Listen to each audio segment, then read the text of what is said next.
Now, today's topic is Ancestry.com Beyond the Basics.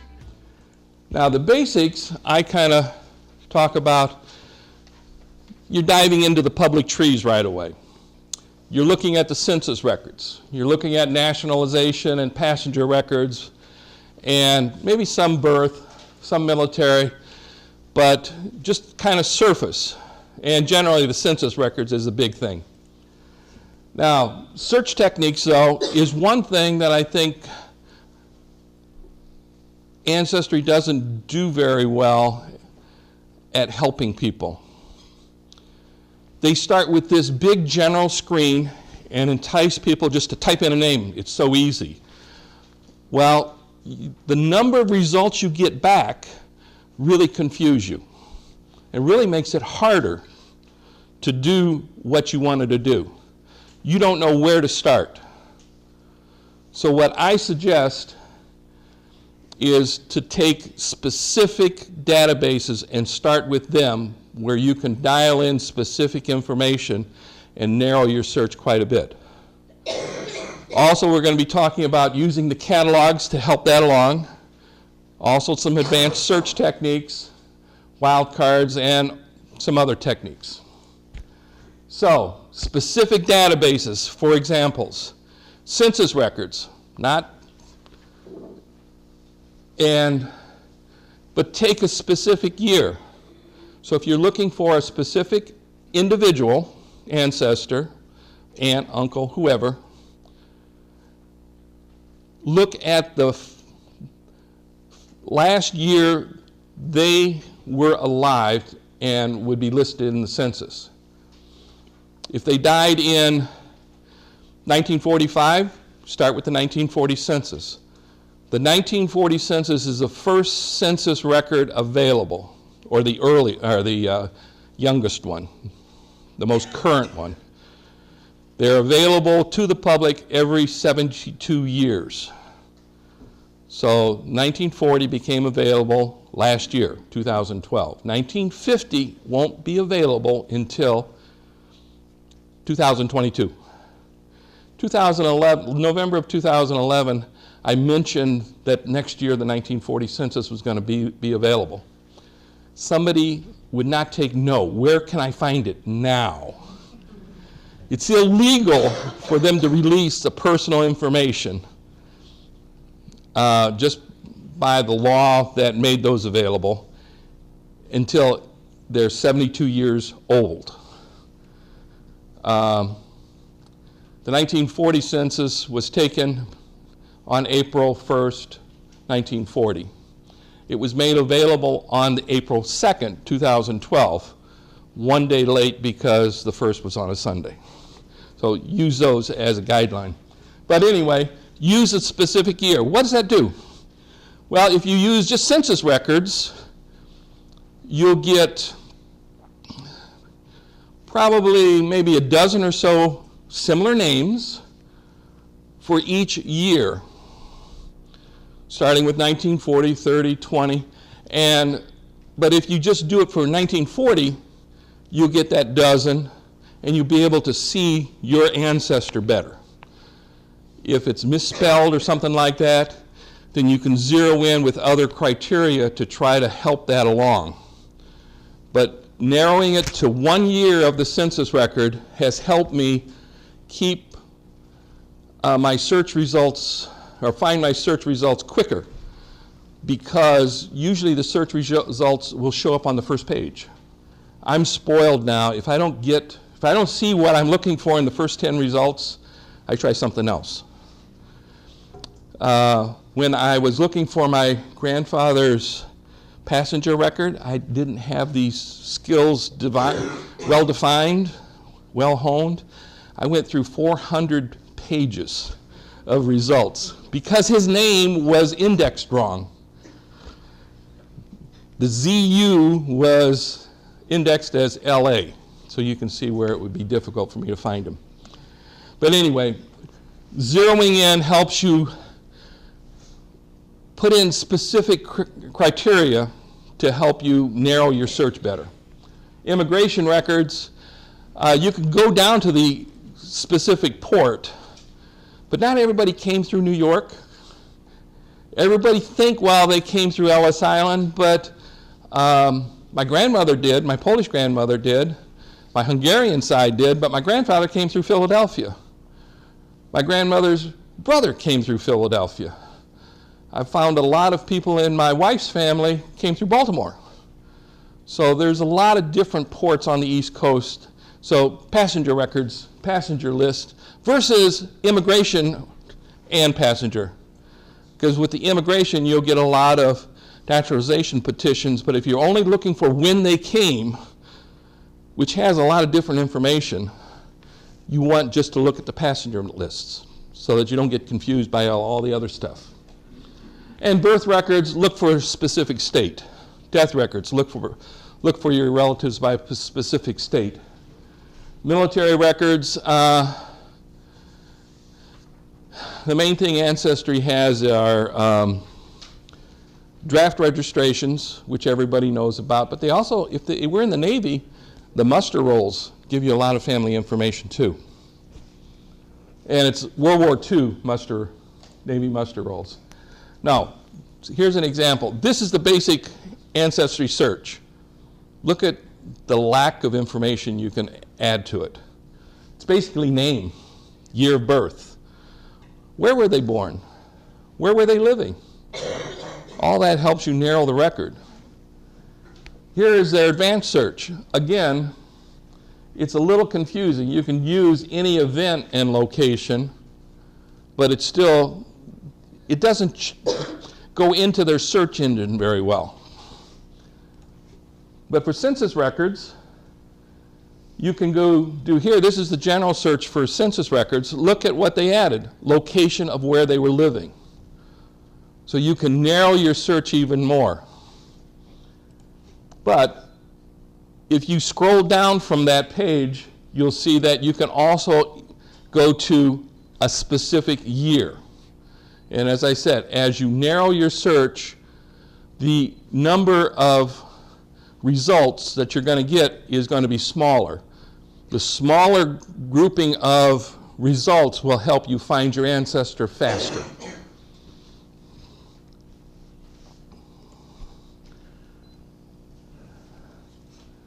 And this is basically the same as the general search for census records, but now you're only looking at one year. So if you click on,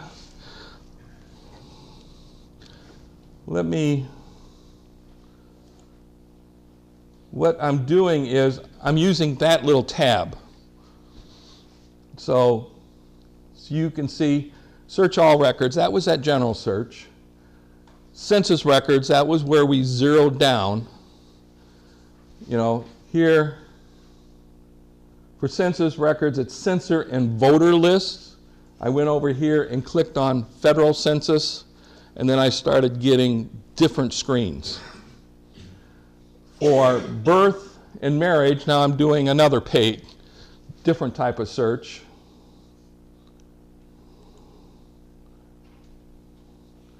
And you can see that, well, I'll go back to the program here.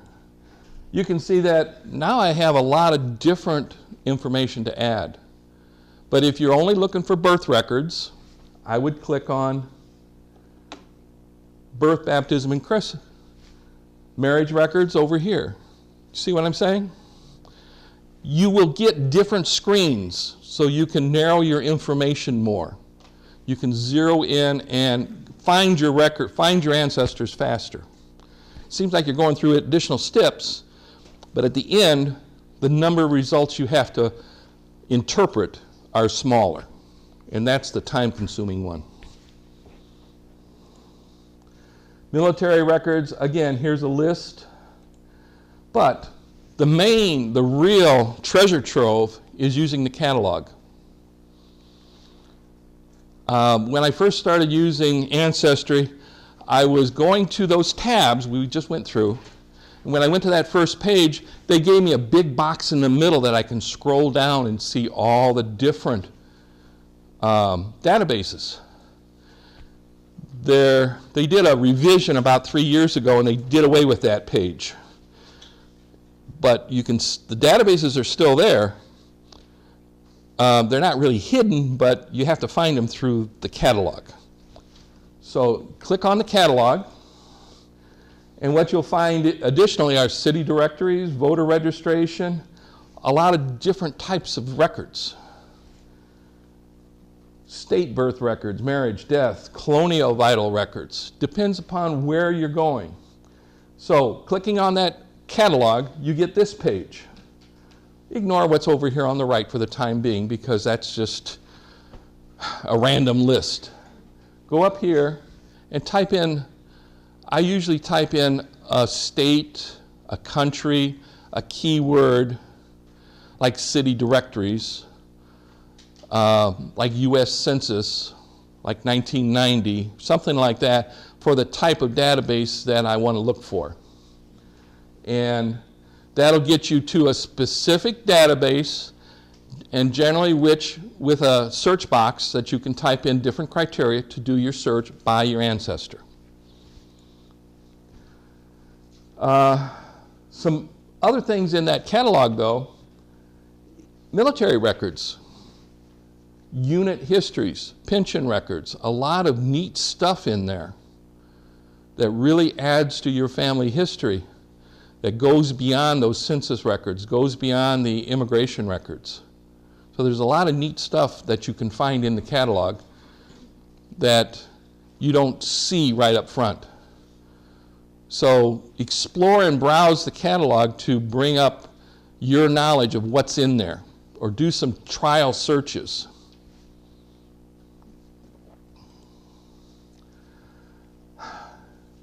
As I said, foreign databases, city directories, newspapers, county histories, a lot of neat stuff that'll add to your family history to be found in those catalogs. Okay. Search family public trees, public family trees. How many have used Ancestry's public trees? Quite a few. How many have trees out there of their own? Okay. I have found that the public trees are very good to be used as clues. You know, you search, come up with a name, bring up one of the family trees, and you come up with a page like this with a lot of detail on it, which may or may not be right. Okay. But using the family trees, I saw clues that my son-in-law's ancestors may have had Mayflower connections. I followed it back, found the lines, there was 2 of them, and then I did the research to confirm that, yes, he did. And it's just not my word. I gave it to one of his distant cousins, and she became a member of the Mayflower Society off of my work, which confirms to me that I did the right thing. So I used it for a clue, but I tracked it back. I also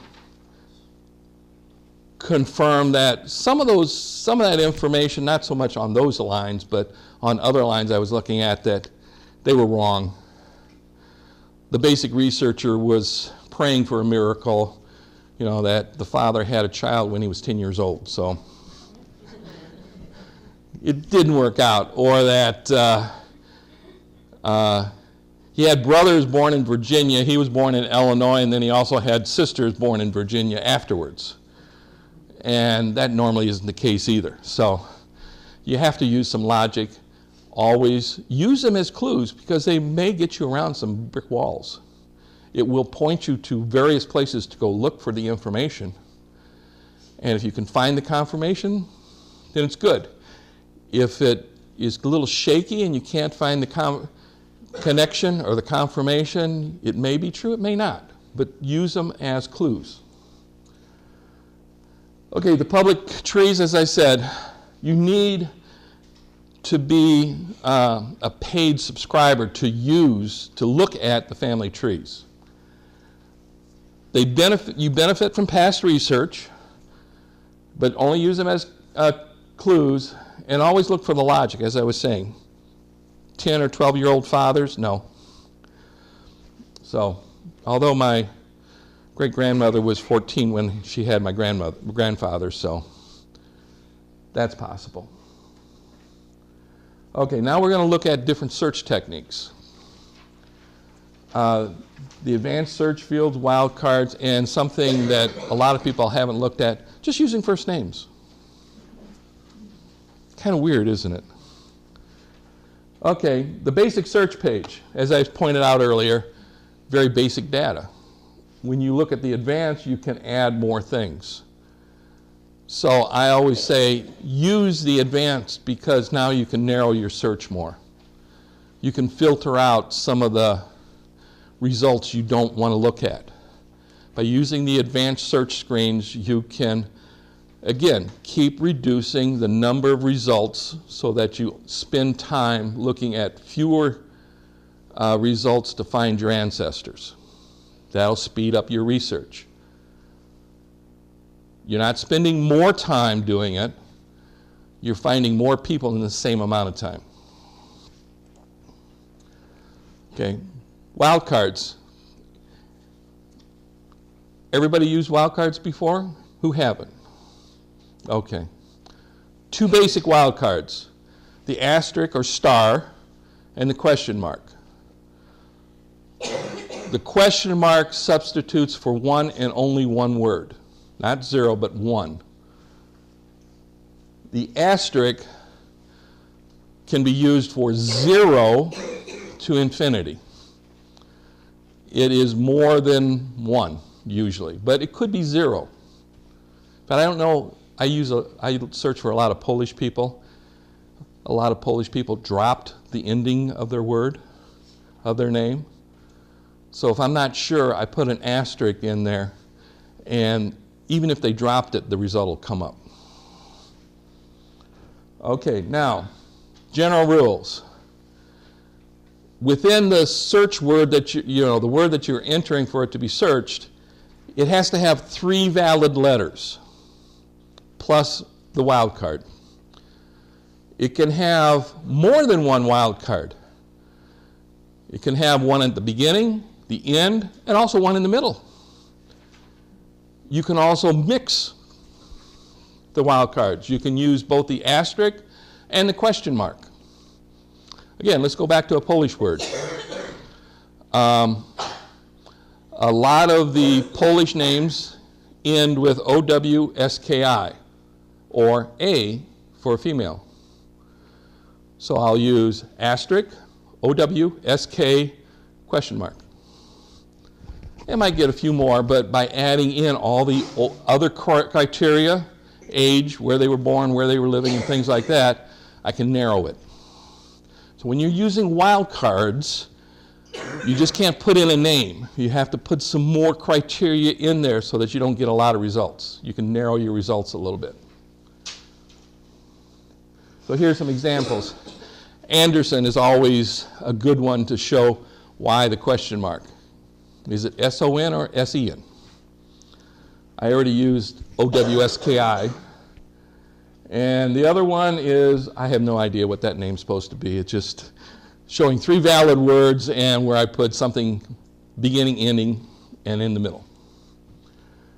Okay, you can see some of the results for this name, where I just put in ZD question mark B. You can see that there's a lot of different ones in there. And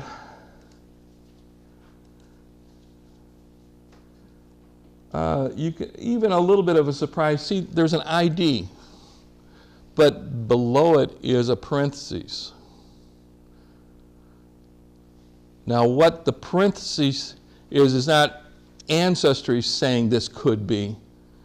It is from the results of somebody doing a research, finding that record, but their family name was ZDYB.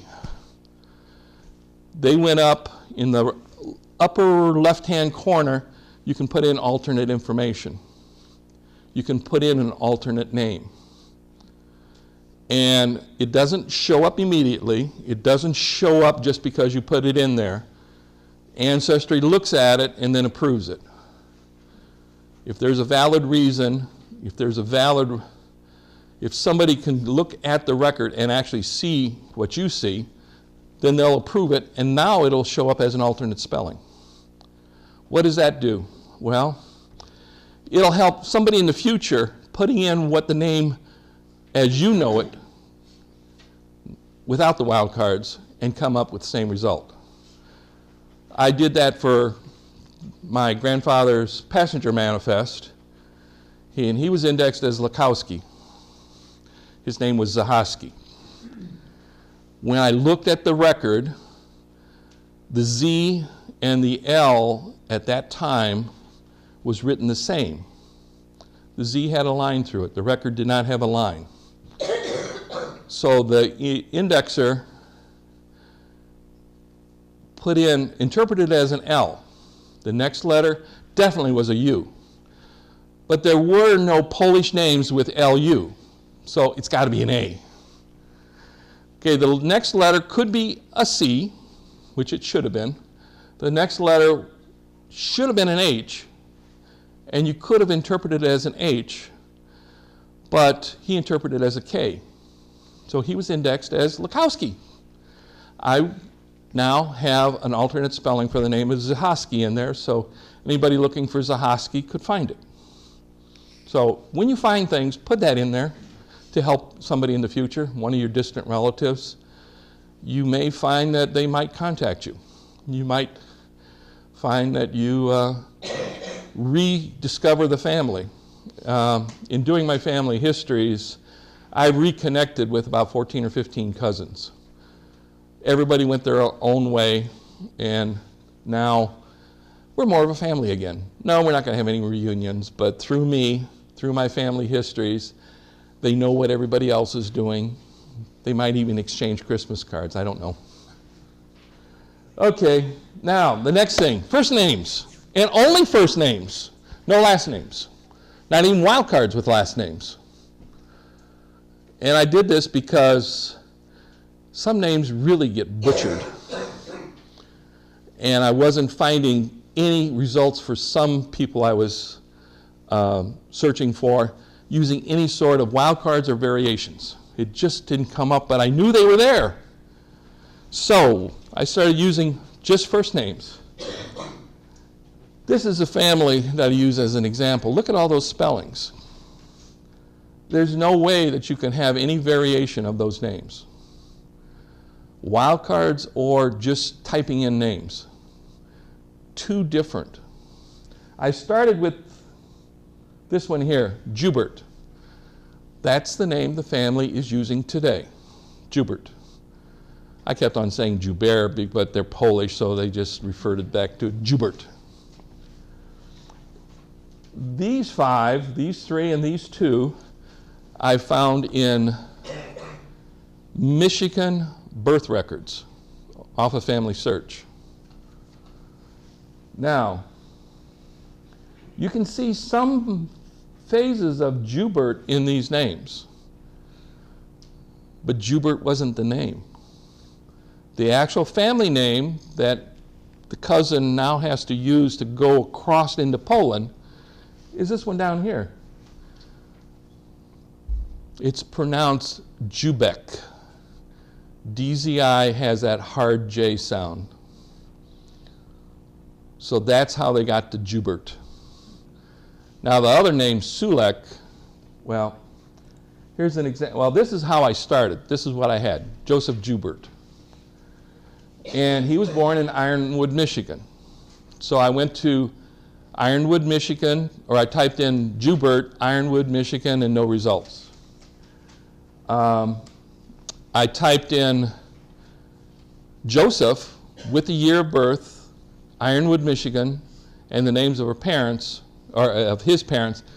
Then I found him. And then I started finding all the other children born in Michigan. And then I found the marriage record in Michigan. But I found the 1910 census in Chicago, the 1920 census in Chicago, plus that World War I draft record. I could not find the 1910 census. Using the same record, I typed in Joseph, the first names of the parents, the year Joseph was born, and Cook, Illinois, Cook County, Illinois. Because I knew they were in Cook County in 1900. Some of the additional children were born in Illinois that were showing up on the 1910 census. So that's what I entered. There's the results. Nothing really close, except this one here. February was the right month. 1894 was the right year. Michigan was the right place of birth. Here's the right parents, right first name. Sulek. Well, sometimes the J could be interpreted as an S, a K. So I opened up that record. That's what I found. The S is really an S. But the rest of the family, the other children, all of their dates, where they were born, matched the 1910 census. This was the family, but where they got Sulek, I have no idea. So there's no reasoning. Now, I also found a 1907 birth record for, I think his first name was Frank, a child, and he was born with Jubek, the proper Polish spelling. That was on his birth record. When I looked for any death records, I found his death record in 1909 as Jubert. So they switched just about that time. And they showed up in the 1910 census as Jubert. So you can see how first names really add some color and also a number of records and a lot of family history to your records by just using first names. But remember, it was first name of the person, his birth year, where he was born, at least the state, and the first names of his parents. On Ancestry, you can also, on census records, you can also add other family members too. And I've also used that to expand the family and narrow the results a little bit. But you can see how interesting and surprising those results can be so accurate. From Jubert, I found Sulek in the first result. Was the only one that was really close. So after I found that, that's when I started getting spoiled, where I only looked at the first 5 or 10 results and then tried something else. Became so efficient at it. Okay, any questions on wildcards, searching? Okay. Excuse me. Yes. Question. Does the wildcard searching also work for European records? It depends upon the database. It's the database or the, not so much the database, but the Ancestry.com family search, that source has it built into their systems and search engines. Family Search and Ancestry, generally all of their databases. I have good luck with the U.S. stuff, but I've been having very little luck with the European. The European records I have had success on Ancestry and on Family Search. I've used Family Search a lot, and my great-grandmother's last name is Cerna, and the proper spelling is S-Z-E-R-N-A. Sometimes the Z is not in the records, sometimes the R isn't in the records. So many times I will put in S**NA to get the results. Also sometimes the beginning is really spelt with a Z, so sometimes I've put in that asterisk without the S. Can you do that on Family Search? That was on Family Search, but it also works on Ancestry.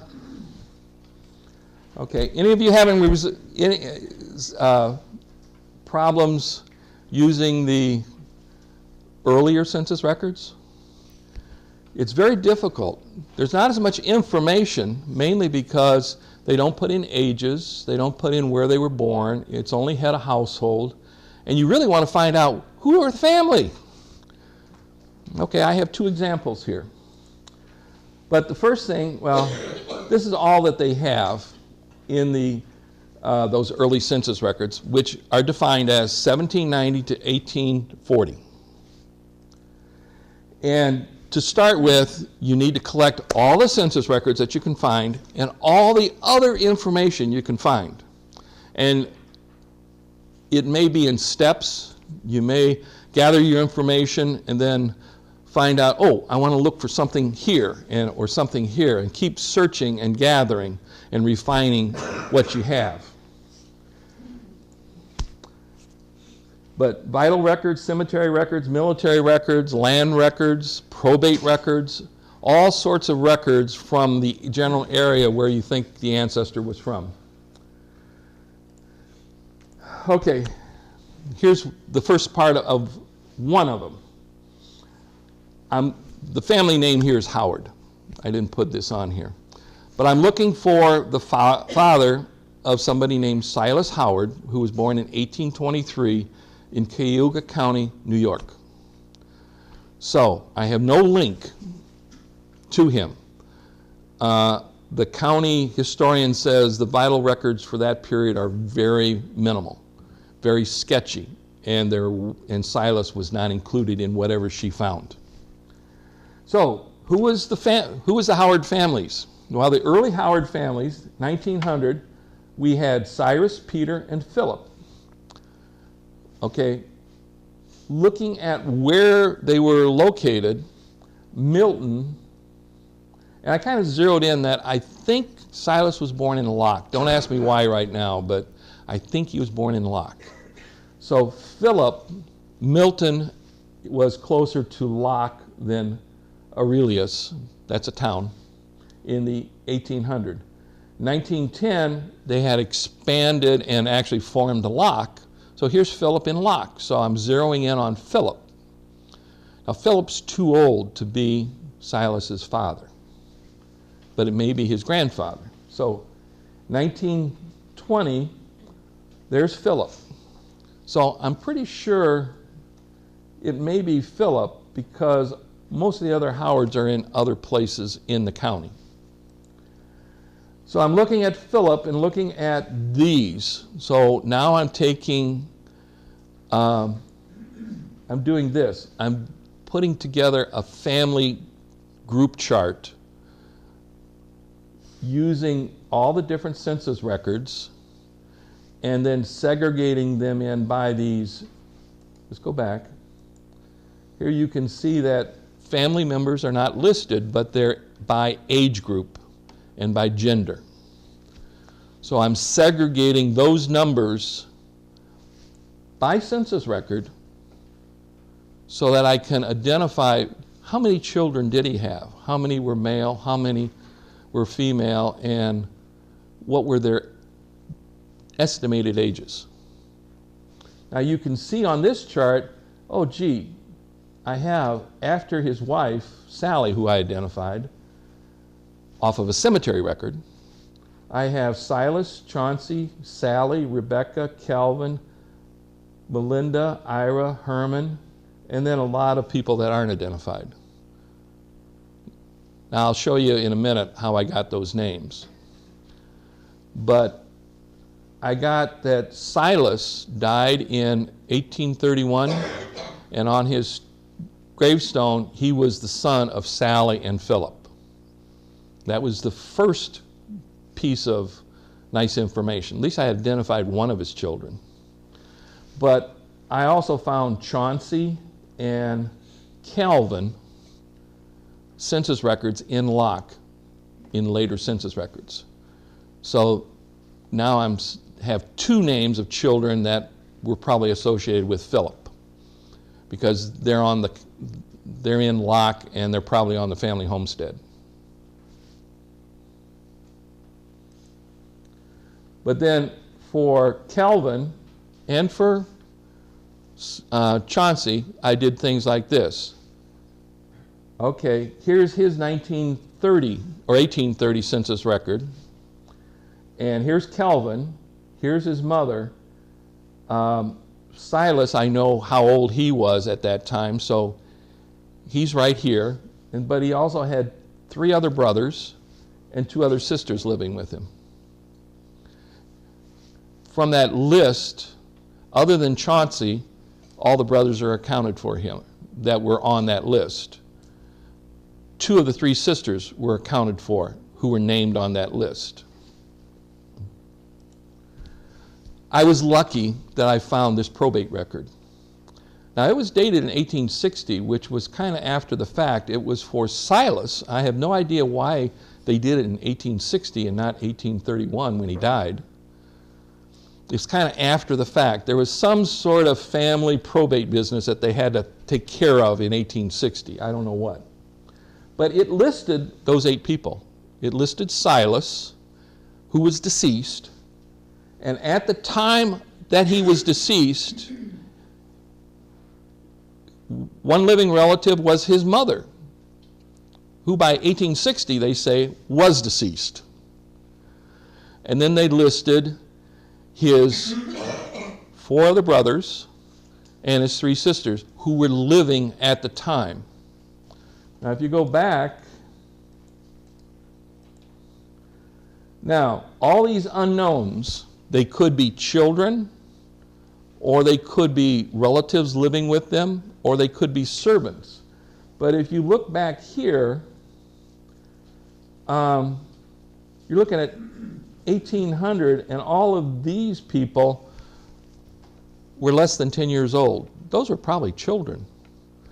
Using that logic, some of these could have survived and gotten married, but per that document, all of them had died by 1830. All of them had died by the time of Silas's death. So see the logic? And I was using various records to sort through this. Yes, ma'am. Yes, sir. How did you get the name Sally off the gravestone? It was on a cemetery record off of one of the county genealogy websites. They had done cemetery inscriptions.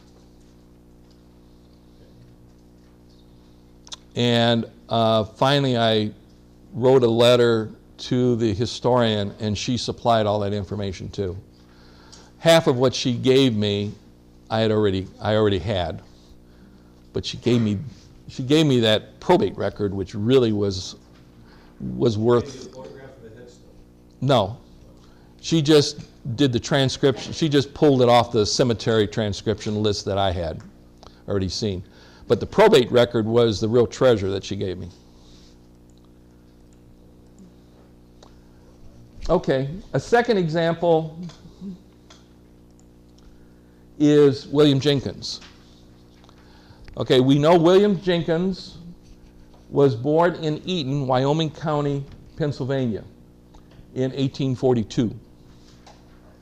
And he did show up with his father, he did show up on the 1850 census. And, wait a second, listen. Benjamin was born in 1842.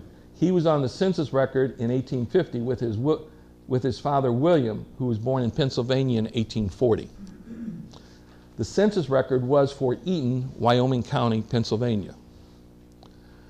The request to do this search, or to do a little research on William and Benjamin, came from a cousin of my brother-in-law. She could not find them in any records for Wyoming County prior to 1850.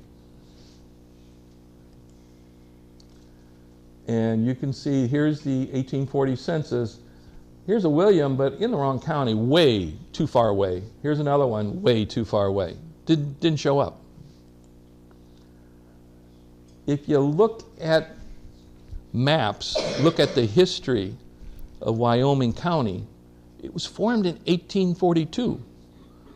If you put in Wyoming County in a search criteria in 1840 census, you won't find anything. So that was the key piece of information. It was formed out of Lucerne County. So Eaton was located in Lucerne County in 1840. No, they didn't move the house or the farm. They just moved the borders. So remember to do that. It's a very simple piece of information. If you can't find it, look at the history. Back in the early 1800s, a lot of new counties were being formed. Look at the county histories first before you start looking in the wrong place or in the wrong county name.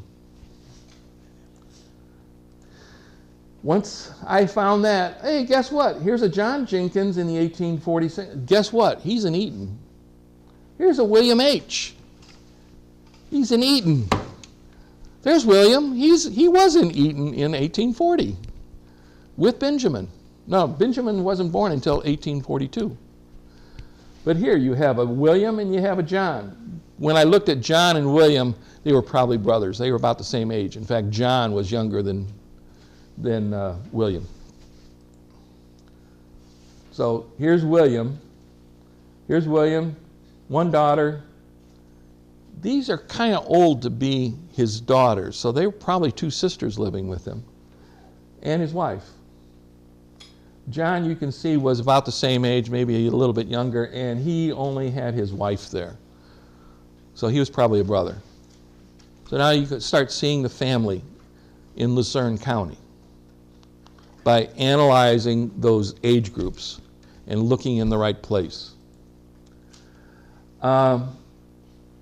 1830, here's another Benjamin, but nobody else. And when you look at Benjamin, look at how old he is. He's probably the father of John. And here's John and William up here. They're about the right age. These sons could be John and William. And here's those two sisters that were on William's census record. And then the mother probably died too. Now I go back again, 1840. Here's two Benjamins. One's in Exeter and one's in Tehaneck, Luzerne County. When you look at the maps, here's Exeter, here's Tannahook. Tannahook is close to Eaton. So these are two Benjamins, same name, probably the same family, probably cousins. Just to give you an insight, I did find family histories that basically said they started down here, there was a little fight, a brawl, so they went north. Some of them came back, but most of them stayed north. Okay, so you could see, I could build a family tree off of that information by just looking at the information in steps. Again, not looking at the entire group, but looking at individual pieces one at a time, year by year, census record by census record. We're getting back to that. Look at the detail. Don't look at the big stuff. Look at the little detail, because that's what genealogy is all about. It's looking at the detail. One more thing. I mentioned family history, or county histories.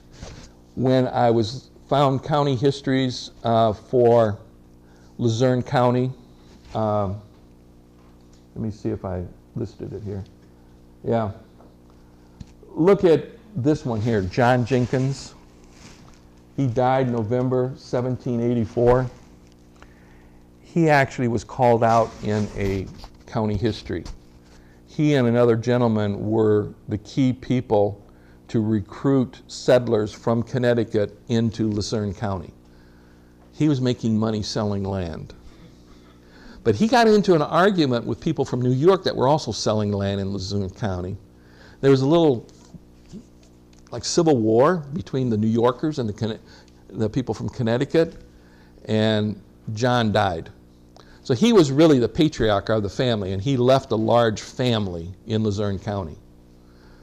And that was called out. So I know John was the initial person that came from Connecticut, and then it was just filling in the gaps for Viola, for the person I was helping. But she was just happy. Okay, here's William. Here's John. I know I need to go to Connecticut and look for John to extend her family. But I have since filled in some details for her too. Looking at the details, but also using those county histories, which is, as I say, don't neglect them. You'll find a lot of interesting stuff out of them. So more features, message boards. I was able, using Ancestry's message board, I was able to piece together a story, and I'll say that it's a story of how my grandparents met.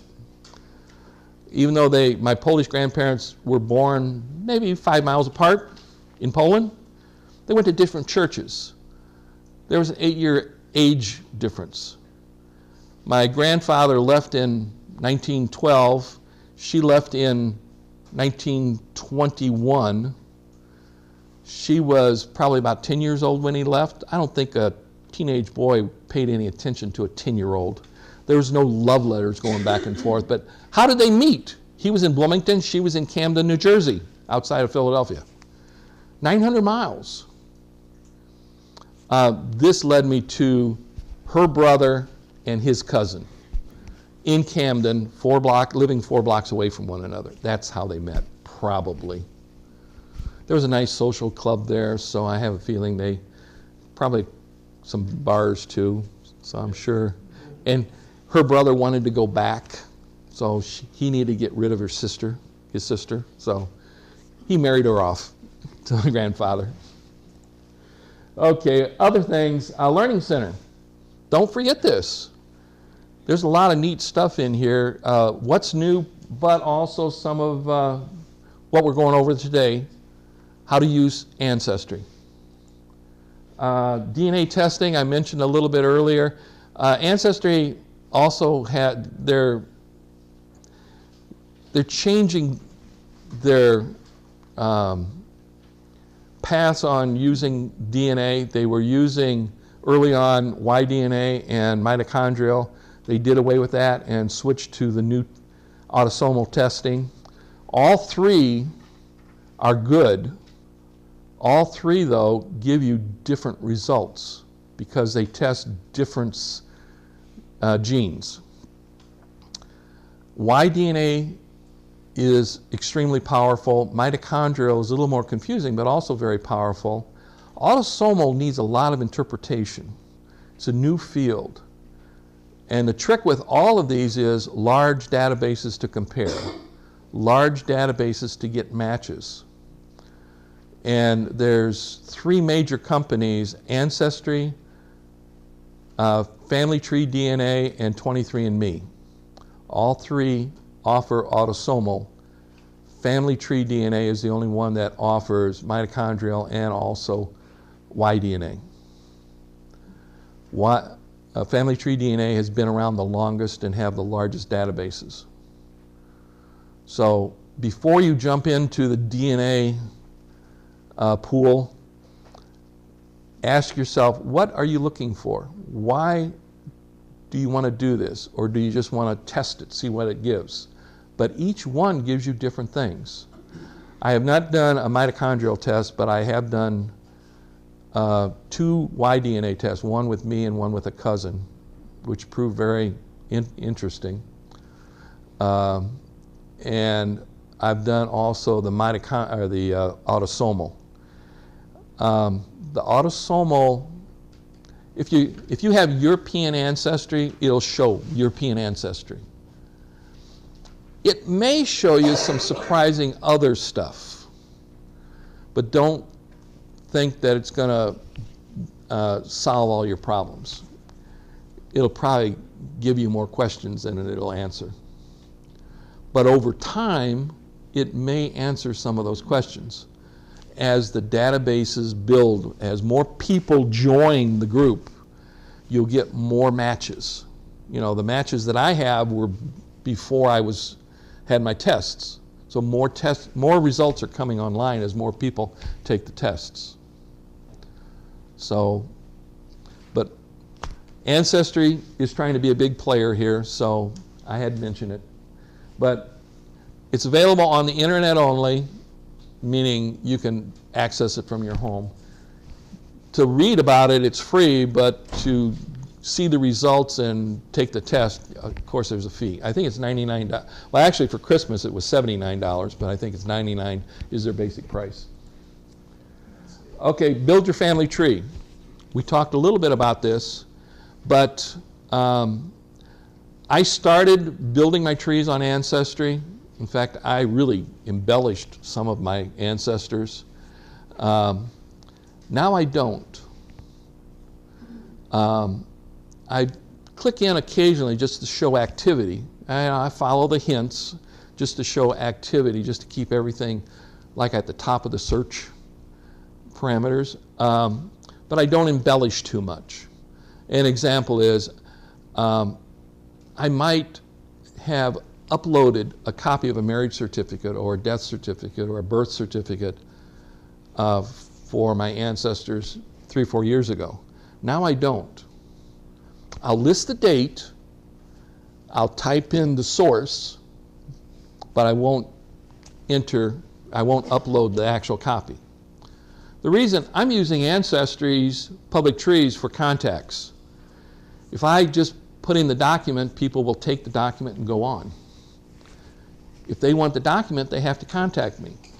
The first question is, who are you? How are we related? Let me double check. And here's the copy. What do you have? I'll send it. I don't really care whether they give me anything or not. But it gives me a chance to ask them that question. It gives me a chance to expand my contacts of family. My immediate family, yeah, I should know everybody, but I didn't. I actually got the daughter of one of my distant cousins. I have a great-grandmother so-and-so. Is this the same person in your tree? And we double-checked, and I found out who her mother was. And yeah, I'm second cousin to your mother.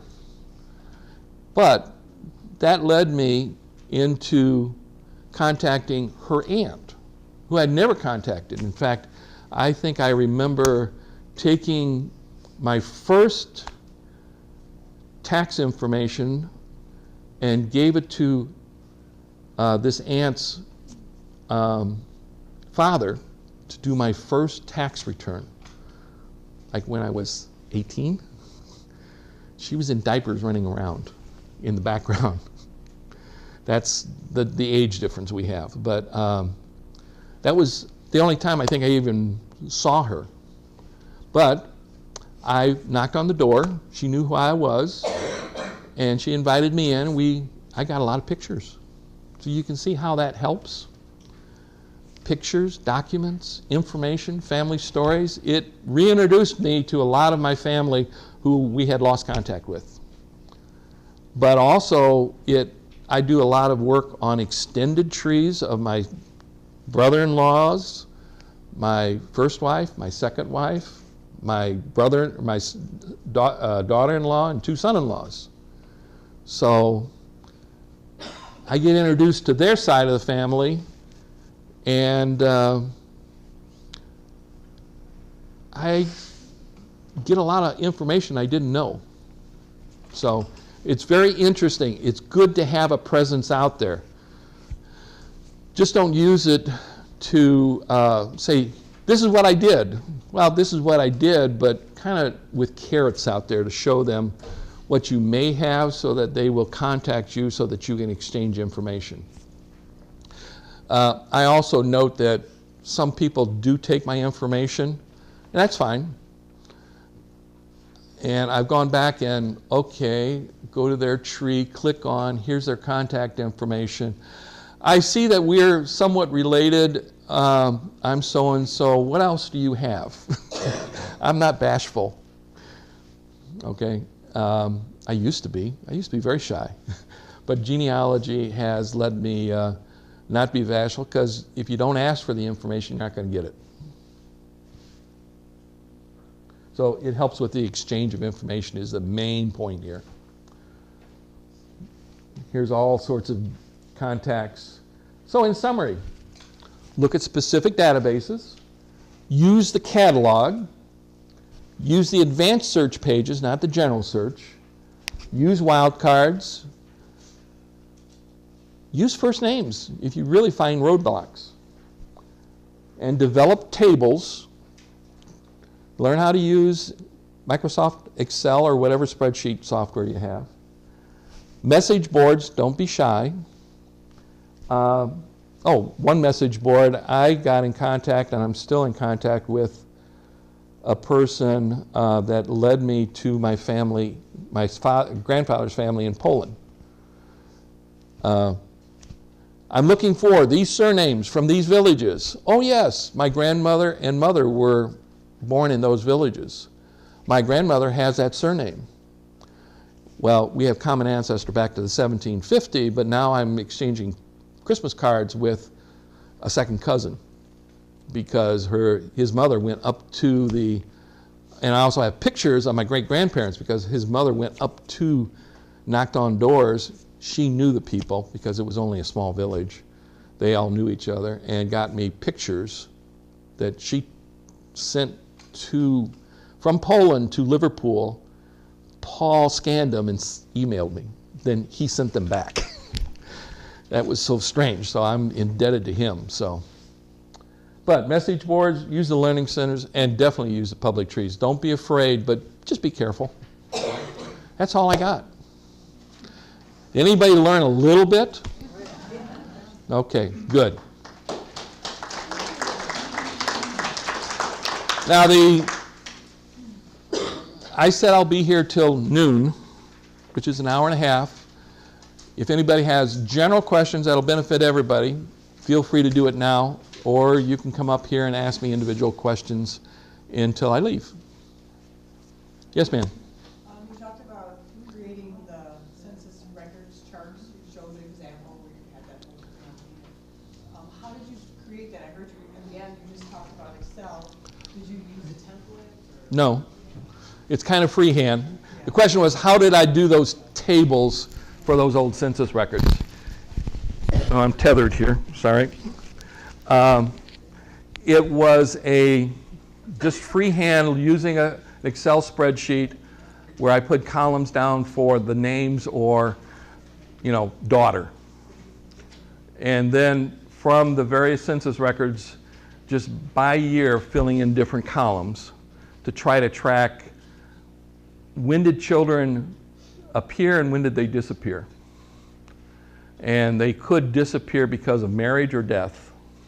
They could have went on, and females were extremely difficult because you would never see them in a census record. Even if you knew their first name, you may not know their last name in the 1850 census. But it's just an Excel spreadsheet, and I use Excel spreadsheets a lot to compare, and that's basically what those columns were, comparing different sets of information to, as I said earlier, comparing, analyze, you're tracking the people. Even though you don't know their names, you're tracking a specific daughter or son from census record to census record. And even though I named 8 of them, they did appear unnamed on the census records. I just filled in the names when I saw that they matched the information. Okay, and I was lucky to get that probate record. I take a document, I start a one-page summary for every person that I'm researching, and then I take one document and see, okay, what information is on that document for that person, and put a bullet point in for that information. The 1910 census record said that so-and-so lived at this address with this wife, these children, and he worked at this job. And whatever other information was on there. Okay? As I enter all those summaries, suddenly I start having a book of summaries. I put them in a ring binder, tabbed by person. Eventually, 4, 5, 6, 7 years goes by. I start contacting people. They start wanting to know information about their specific branch. I start merging all those summaries into larger documents. And then suddenly I have 100 pages, 200 pages, 300 pages in one document. And that's a book. I did summaries. I did my research using the summaries, but suddenly all these summaries become the family history. When I merge, now you're putting in transition things and you're organizing it into various whatever format you want or works, but you write a family history. So what's that process? That'll be the new book. Yes, sir. Do you have a problem finding your ancestors in Poland, like in pre-World War II or after the war? Pre-1870 is very easy. But do you still have, can you find the records like through world, the Nazi occupation in Poland? Because of privacy laws in Poland, it's very difficult. Unless you are a direct ancestor and you can prove it. Okay, and How do you prove it if you are? well, you have to have a document to say who your fathers were or who your grandparents were. Okay, Birth certificate? yeah, something like that for you. Okay, the LDS or Mormons filmed a lot of records, and luckily they filmed both my grandparents' parishes, so mine were very easy. And I have found that a lot were easy, pre-1900, okay. Some parishes, some parish priests have guarded the records, and they will flat out tell a researcher that's knocking on the door, it was destroyed in the war. They don't want to fight.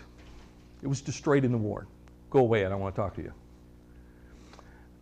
There is with some priests, and this developed during World War II and then after World War II, they hid the records from the Nazis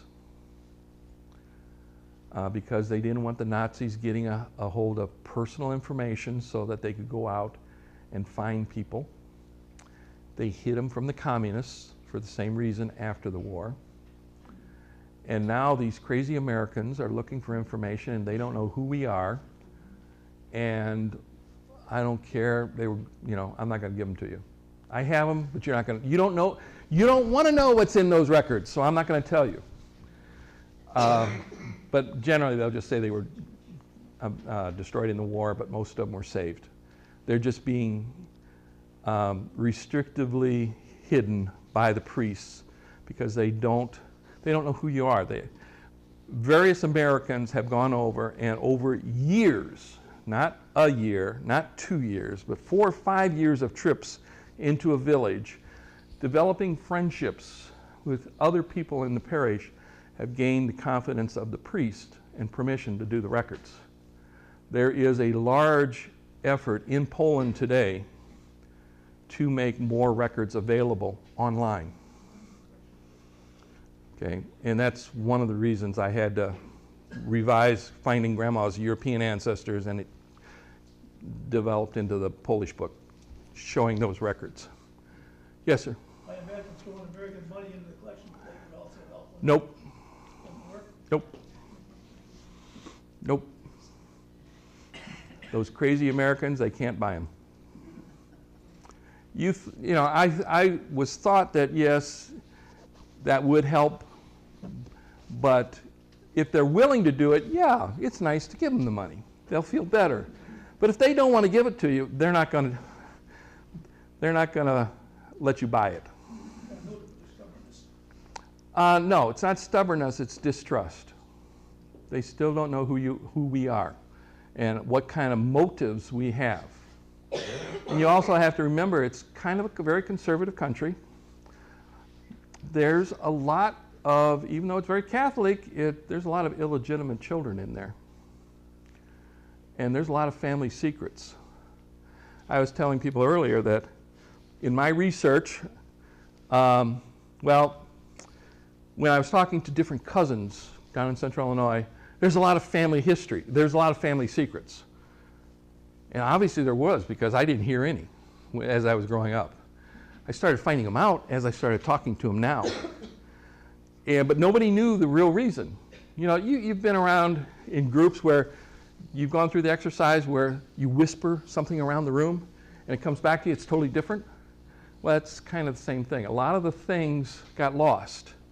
But in doing my research, I found out my great-grandmother was Catholic, and when she was buried, her funeral service was presided by the 3 pastors of the 3 Catholic churches in Bloomington.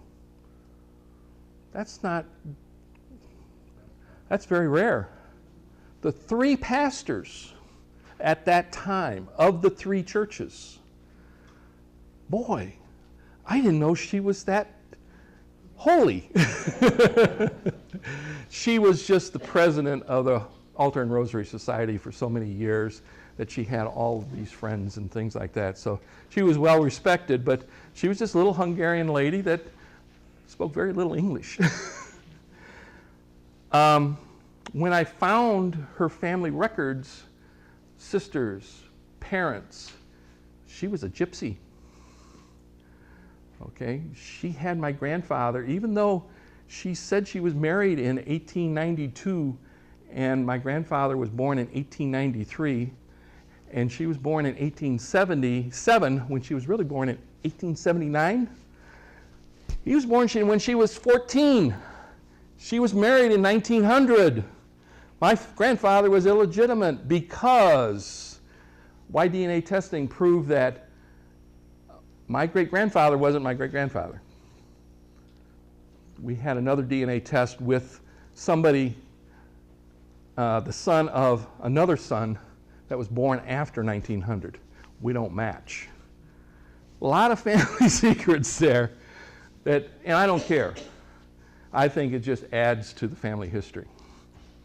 So you don't know, and the point was that these priests in Poland are still very conservative. They don't want you to find out any information like that. They're protecting the family, even though there's no more family in the village.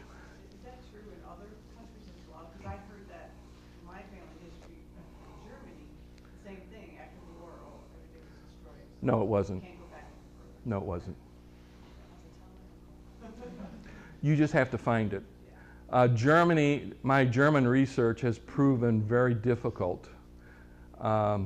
There's another lady another researcher volunteer at the Arctic Knights Library, Teresa McMillan, who has done a lot of German research.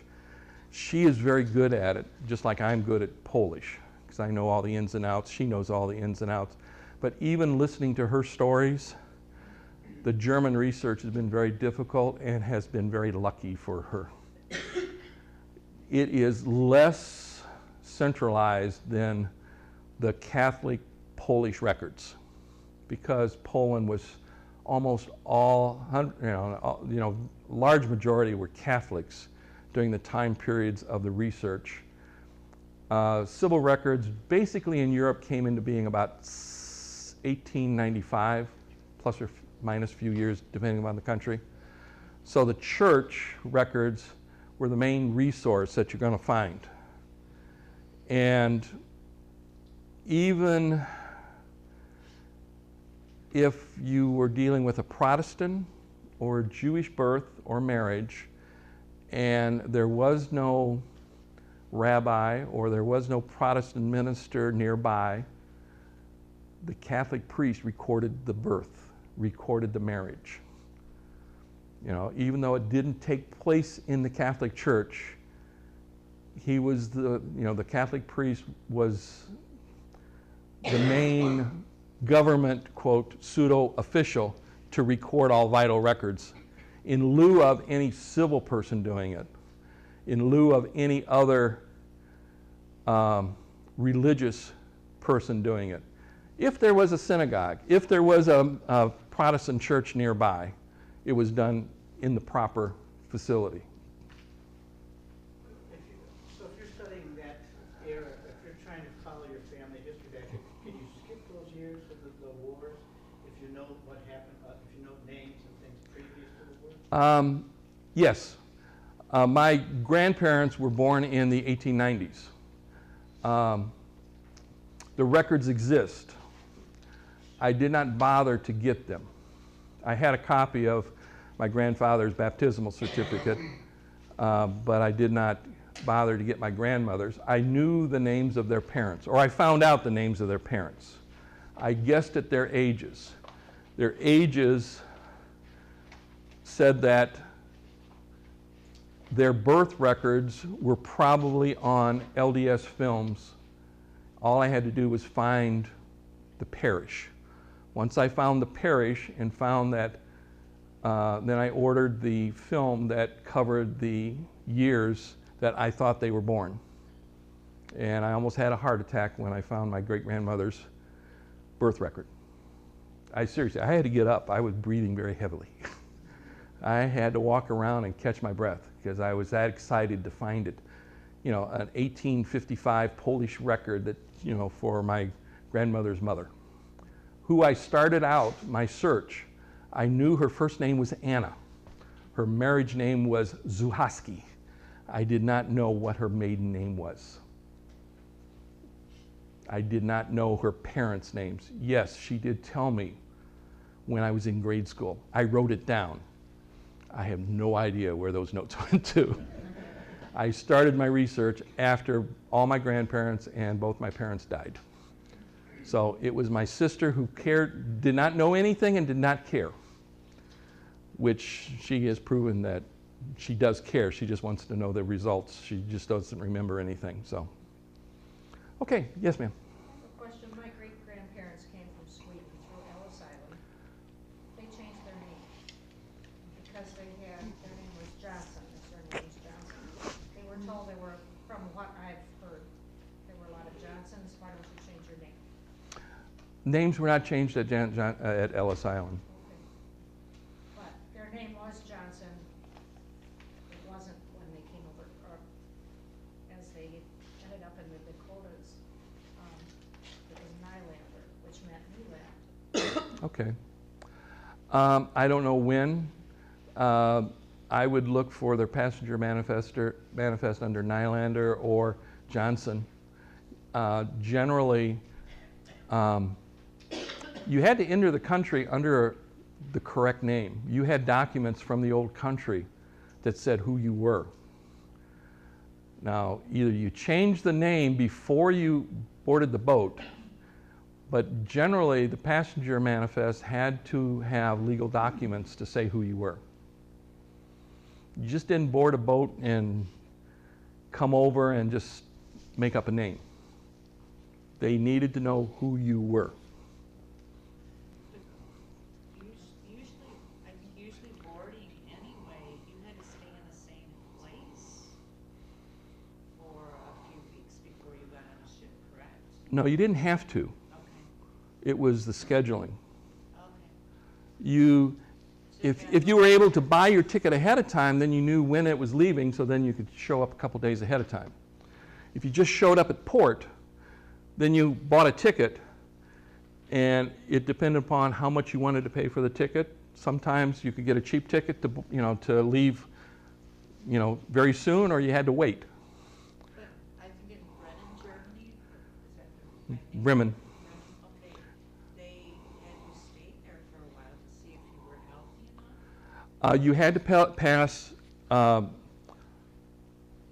medical exams before you boarded the boat. It wasn't a quarantine area per se over a length of time.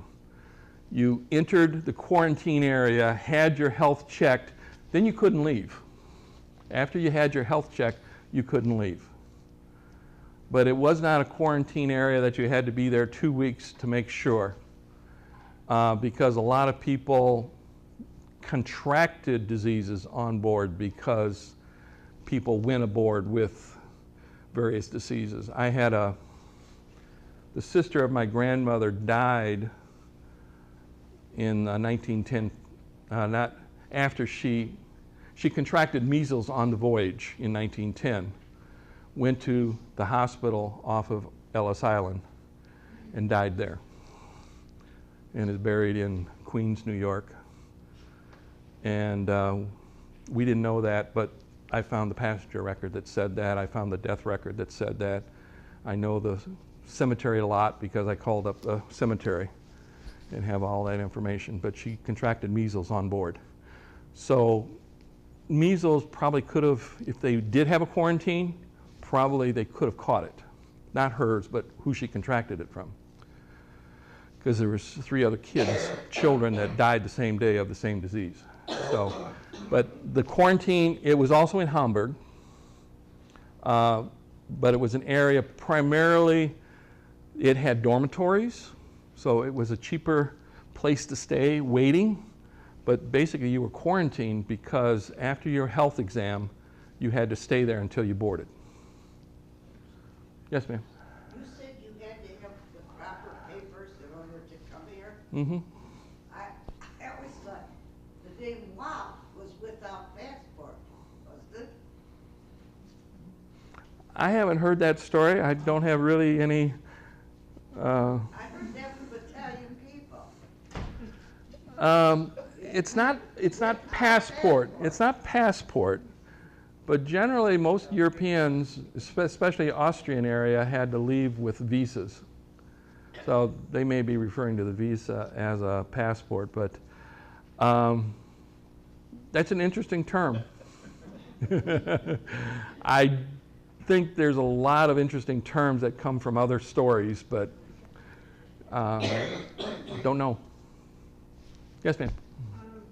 Would it be worth looking like for ancestry in Latvia? If there's any kind of reference there? Not ancestry. For European records, most of the European records that will be of any use to you are on Family Search. Primarily, they're catalogs, not so much on the website itself. Eventually, all their films are going to be indexed and searchable on FamilySearch.org, but for the time being, most of the films have not been digitized and indexed. But no matter what you do for European records, you need to know the town that they came from. That's a total process to find that. And even oral history, even if somebody says exactly a name, many times that name is a district or a large town versus the small village. I love Poland. I find it very easy, so I can't answer that. Ireland is worse because they're just getting started, and the records here, primarily Catholic church records, I rely on Polish church records to find a lot of places to go in Poland. Irish, it was just a list of names. You know, marriage records, you got a list, bride, groom, maybe priest, and that was it. You didn't get parents, you didn't get where they were born, nothing. They just have a list. So the Irish is very difficult. And they came early, so even then the records are, you know, the earlier people came over, the less detail are on the records.